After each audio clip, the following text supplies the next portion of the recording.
best things about being a journalist is that you sometimes get to meet interesting people. And I have been truly fortunate in my newspaper career to interview fascinating figures such as Margaret Thatcher, Fidel Castro, and even Julia Child. But by far the most impressive person, the most unforgettable person that I have ever met is someone whose story you might not know. Her name is Aung San Suu Kyi. She won the Nobel Peace Prize in 1991. And I'd like to share with you this morning why her example is so important today. Aung San Suu Kyi won the Peace Prize for her brave efforts to bring democracy to the country of Burma, which was renamed Myanmar by the military generals who have ruled the country with an iron fist since the 1960s and reduced it to ruin while they became rich. In 1990, the military briefly allowed elections, and the generals were caught by surprise when Aung San Suu Kyi's pro-democracy party won more than 80% of the seats. Instead of letting Suu Kyi's party take office, the generals arrested most of the party leaders and placed Aung San Suu Kyi under armed guard in her home. She was kept a prisoner in her house for 15 of the next 20 years. But she would not give up. She could not let her people down. She knew that 4 out of 10 children were severely malnourished. She knew that Burma had become one of the poorest countries in the world, with a lower per capita income than the Sudan.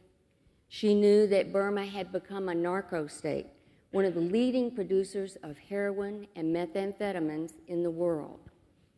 So she could not give up. Whenever the military would allow her to leave her house, she would go back out and encourage the people to be brave, to be noble, to keep working for democracy. And when she did, the generals would lock her up again.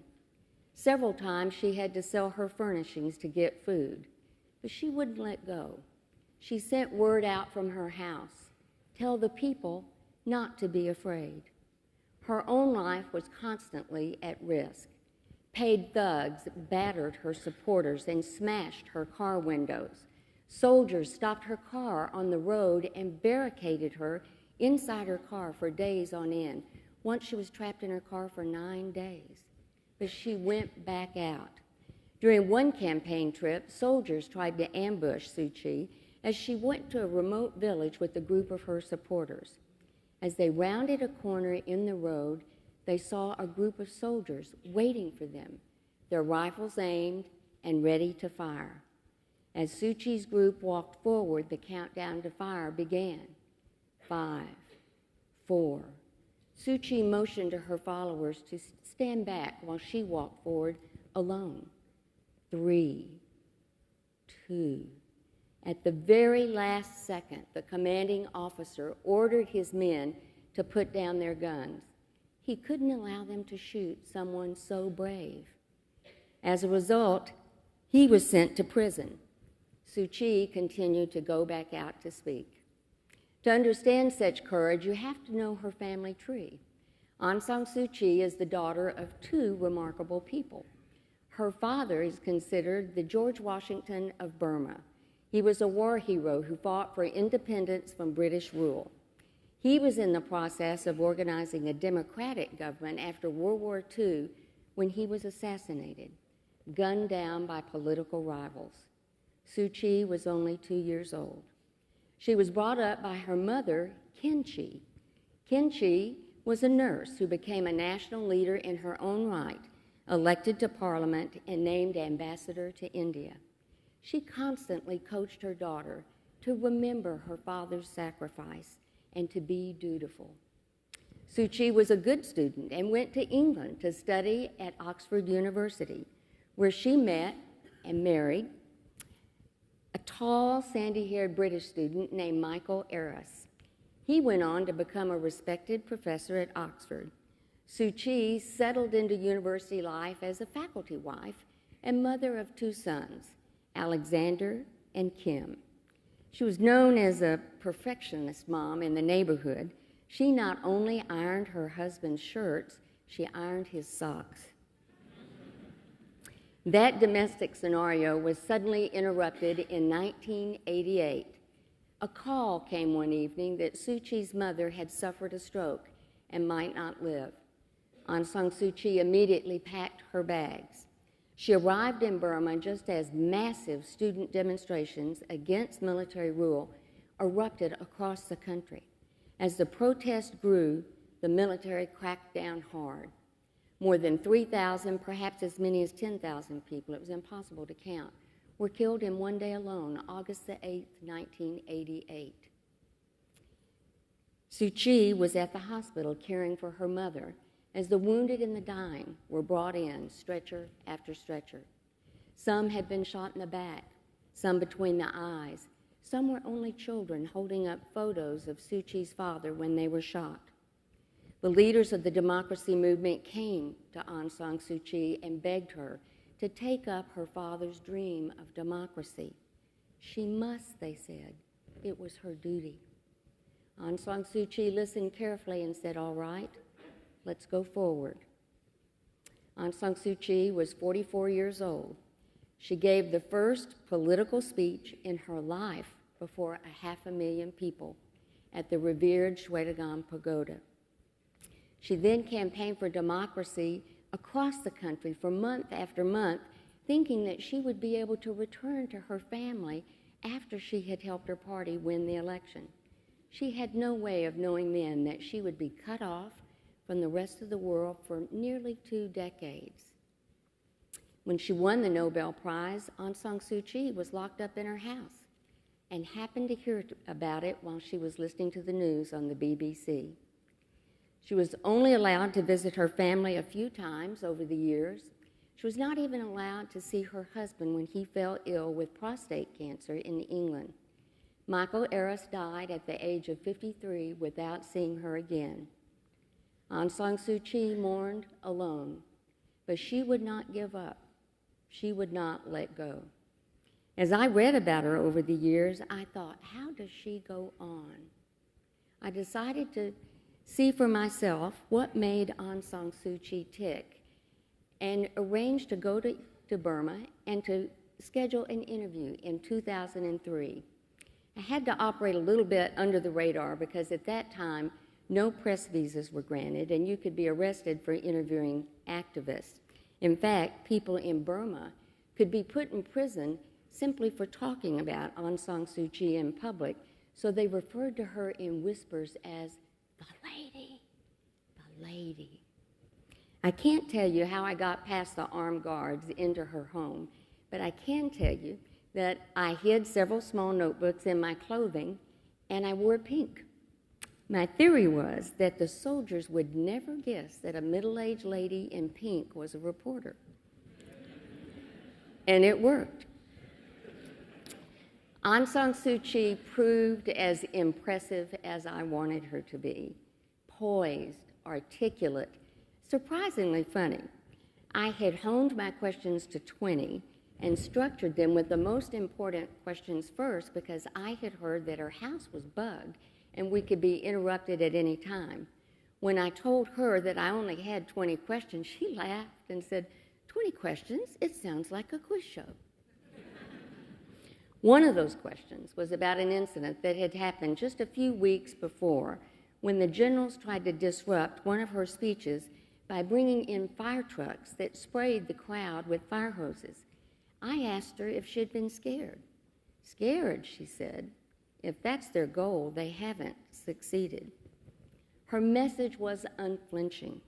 She called for an end to the violence and the beginning of peace talks. She called for the release of all political prisoners and the return of free elections.